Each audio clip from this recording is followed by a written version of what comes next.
Қайырлы күн, құрметті депутаттар және сессияға қатысушылар. Аудандық мәслихаттың 11 депутатынан бүгінгі 32-ші кезектен тыс сессиясына 9 депутат қатысып отыр. Олардың екеуі Zoom арқылы қатысып отыр. Форум бар, сессия өз жұмысын бастауға құқылы. Железин аудандық мәслихаттың 8-ші сайланған 32-ші кезектен тыс сессиясы ашық деп жарияланады. Сессия жұмысына аудан әкімі Айтуған Абылайұлы Шайтенов, аудан әкімінің орынбасары, ауылдық округтың әкімдері мен бұқаралық ақпарат құралдарының өкілдері қатысады. Құрметті әріптестер, сессияның қарауында күн тәртібі сіздердің қолдарыңызда бар. Күн тәртібі бойынша ұсыныстар бар ма? Жоқ болса, онда күн тәртібін бекітуіміз қажет. Кім қолдайды? Кім қарсы? Қалыс қалғандар бар ма? Қабылданды. Сондай-ақ бүгін сессия жұмысының регламентін бекіту керек. Регламент қолдарыңызда бар. Регламент бойынша ұсыныстарыңыз бола ма? Жақсы, онда бүгінгі күннің регламентін бекітуіміз керек. Кім қолдайды? Кім қарсы? Қалыс қалғандар бар ма? Қабылданды. Құрметті әріптестер, біз ұсыныстар мен ескертулерді есепке алып жинақтауды ұйымдастыру үшін бізге сессия хатшылығын сайлау керек. Хатшылыққа 2 кісі сайлансын деген ұсыныс бар. Басқа ұсыныстар бола ма? Болмаса, онда дербес нөмір 5-ші Предтеж сайлау округінен аудандық мәслихаттың депутаты Владимир Иванович Неупокоев, мәслихат аппаратының ұйымдастыру бөлімінің басшысы Марина Зиновна Садыкова. Хатшылықтың құрамы бойынша басқа ұсыныстар бола ма? Болмаса, дауысқа саламын. Кім қолдайды? Кім қарсы? Қалыс қалғандар бар ма? Сайланды. Енді күн тәртібін қарауға көшеміз. Бірінші сұрақ бойынша бізде сөз Ақтау ауылдық округінің әкімі Жанар Жанбұтанова Орынтаеваға беріледі.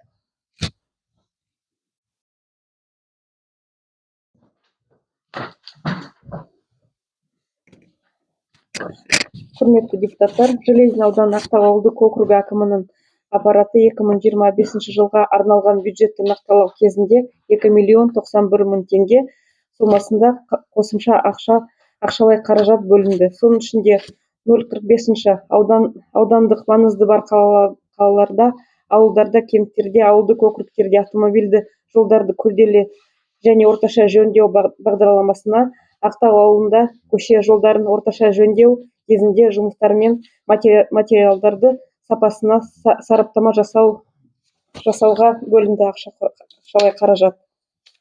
Болды. Баяндама аяқталды. Сұрақтарыңыз бола ма? Жақсы, отыруыңызды сұраймын. Сөз Алакөл ауылдық округінің әкімі Татьяна Васильевна Метлушкаға беріледі.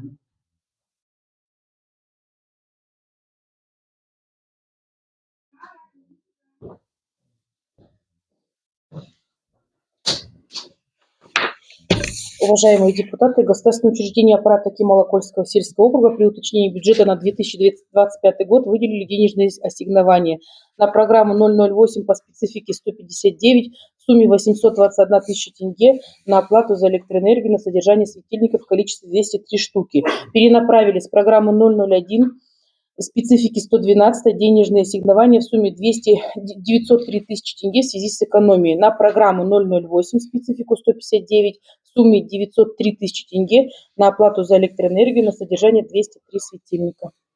Баяндама аяқталды. Сұрақтарыңыз бола ма? Жақсы, отыруыңызды сұраймын. Құрметті төраға, құрметті әріптестер, тұрақты комиссия отырысында бұл сұрақты қарастырған болатынбыз. Қайта қарастыру қажет деп ойлаймыз. Басқа ұсыныстарыңыз бар ма? Жақсы, қабылданды онда. Құрметті әріптестер, біз онда аудандық мәслихат сессиясының шешімін қабылдауымыз керек. Шешім жобасы қолдарыңызда бар. Шешім жобасы бойынша сұрақтарыңыз бен ұсыныстарыңыз бар ма? Жоқ болса, онда дауысқа саламын. Шешімнің жобасын бекітуді кім қолдайды? Кім қарсы? Қалыс қалғандар бар ма? Қабылданды. Екінші, үшінші мәселелер бойынша сөз Арман Аманбайұлы Басқанбаевқа беріледі. Мәслихат аппаратының басшысы. Құрметті депутаттар, құрметті шақырылғандар, Қазақстан Республикасындағы сайлау туралы заңның 10-шы бабына сәйкес аумақтық, учаскелік және округтық комиссиялардың шығып кеткен мүшелердің орындарына тиісті рәсімдер жүргізілді. Бос орындар туралы хабарландыру аудандық мәслихат аппаратының интернет ресурсында жарияланды. Қоғамдық бірлестіктердің ұсыныстары негізінде келесі кандидатуралар ұсынылады.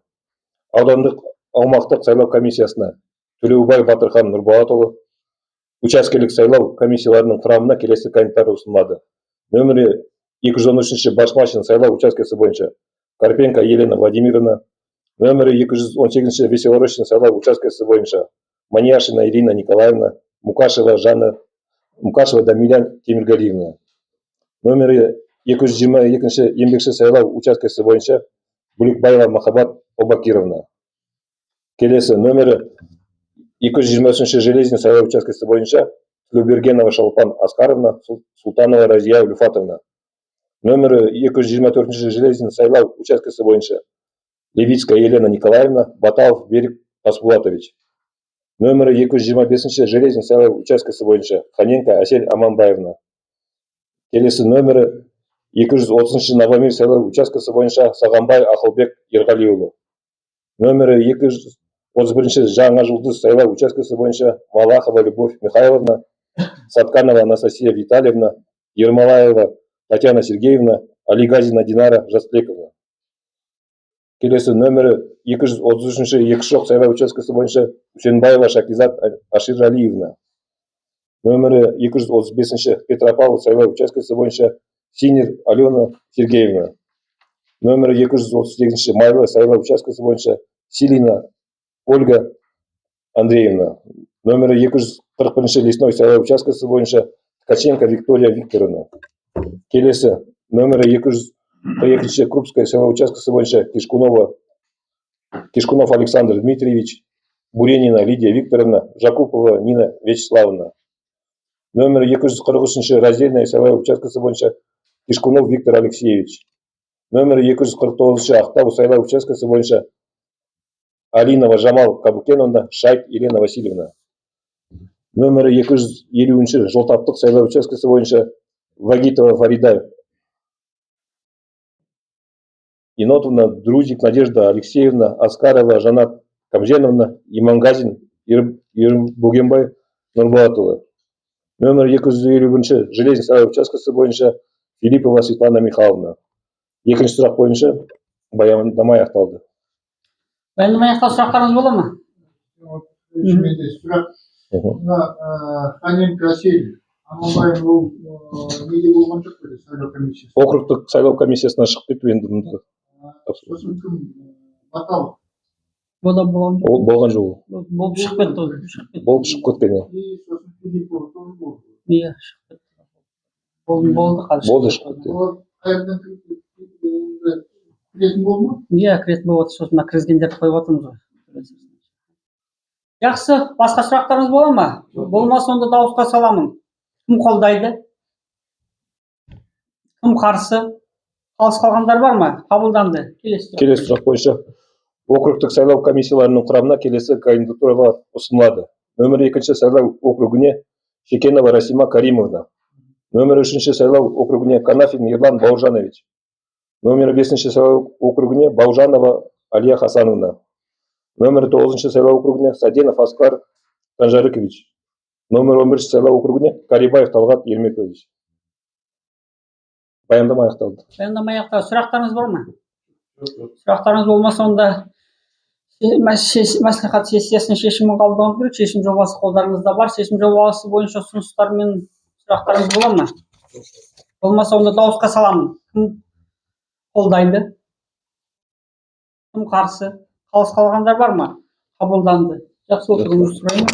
Келесі 4-ші мәселе бойынша сөз Әсет Асланұлы Мунтыновқа беріледі. Аудан әкімі аппаратының басшысы. Құрметті депутаттар, сессияға қатысушылар, бүгінгі аудандық мәслихат сессиясының қарауына мынадай мәселені енгізуді сұраймыз. Аудан мәслихатының 2020 жылғы 4 наурыздағы қылмыстық жазаны және қылмыстыққа құқықтық ықпал етудің өзге де шараларын орындайтын мекемелер мен органдардың қызметіне жәрдемдесу жөніндегі, сондай-ақ қылмыстық жазасын өтеген адамдарға әлеуметтік және өзге де көмекті ұйымдастыру жөніндегі консультативтік кеңесші органды бекіту туралы номер 436/6 шешіміне өзгерістер енгізу туралы комиссия құрамына Джумалинов Тимур Уразгединович, Железин ауданының пробация қызметінің бастығы енгізілсін, Бектурова шығарылсын. Баяндама аяқталды. Баяндама аяқталды. Сұрақтарыңыз бола ма? сұрақтарыңыз жақсы, отыруыңызды сұраймын онда. Так, сұрақтарыңыз болмаса, құрметті әріптестер, осы мәселе бойынша біз аудандық мәслихат сессиясының шешімін қабылдауымыз керек. Шешім жобасы қолдарыңызда бар. Шешім жобасы бойынша сұрақтарыңыз, ұсыныстарыңыз бар ма? Болмаса онда дауысқа саламын. Кім қолдайды? Кім қарсы? Қалыс қалғандар бар ма?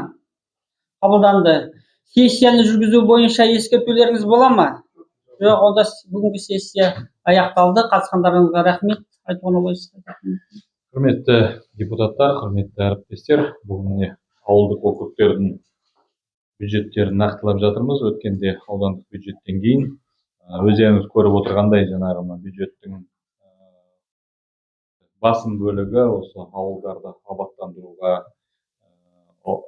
бағытталып отыр. Сондықтан көбінесе енді жаңағы жасалатын жолдардың сапасын тексеру, одан басқа ауылдардың ішін грейдерлеу, қоқыс шығару мәселелері, бұның барлығы енді біздің осы қазір президентіміз Қасым-Жомарт Кемелұлының бастамасымен бастау алған Таза Қазақстан экологиялық акциясы аясында осы шаралар жүріп жатыр. Осы шаралардың аясында сіздер де атсалысып жатсыздар, қатысып жатсыздар.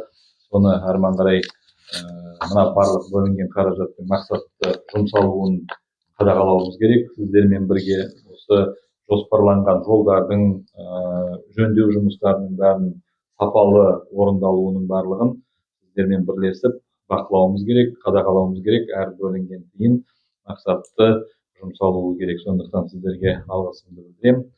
Уважаемые депутаты, как вы видели сегодня на уточнение бюджета сельских округов, в основном денежные средства были направлены на благоустройство территории наших сел, сельских округов, поэтому в основном хочу отметить, кроме нескольких сельских округов, деньги были выделены с районного бюджета, некоторых сельских округов были увеличены расходная часть, поэтому со своей стороны темам сельских округов хочу тоже отметить, чтобы работали над увеличением доходной части. У нас, кроме Железинского сельского округа и Михайловки, по-моему, остальные все мы выделили с районного бюджета.